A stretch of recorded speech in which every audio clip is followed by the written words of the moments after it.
Hello বন্ধুরা, অনুরিমা রয়ের mini ব্লগে সকলকে তোমাদের স্বাগত জানাই। আমরা ফাইনালি ক্যাঁচিধামে পৌঁছে গেছি। সকালবেলা আমরা স্নান করে ফ্রেশ হয়ে তো আমরা মন্দিরের উদ্দেশ্যে বেরিয়ে পড়ি।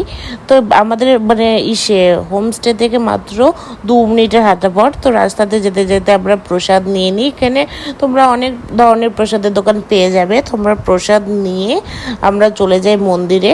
তো এখানে অ্যাকচুয়ালি একটা জিনিস আছে, মন্দিরের ভিডিও ভেতরে ফোন ক্যামেরা কোনো কিছু অ্যালাউ না। তো আমি যতটা পেরেছি বাইরে থেকে আমি ভিডিও করার চেষ্টা করেছি, ভিডিও করে তোমাদের কাছে দেখানোর পৌঁছানোর চেষ্টা করেছি। আর এটাকে বলে হনুমানজি, যেখানে মানবরূপে এখানে ছিল। তো এটা খুবই জাগ্রত মন্দির। এখানে বলে মানুষ যেটা মনের ইচ্ছা নিয়ে আসে এখানে সেটা নাকি পূর্ণ হয়। আমিও তো আমার মনের ছোট্ট একটা ইচ্ছা নিয়ে এসেছি, দেখা যাক, ভগবানকে বলে গেছি। তো এটাই। আবার ভিডিও তোমাদের কেমন লেগেছে জানিও। হ্যালো বন্ধুরা, আমরা চলে এসেছি ক্যাঁচিধামে, নিমকারলি বাবার আশ্রমে। তো সবাই তো জানে না, বাট এটা হলো হনুমানজির প্রতীক।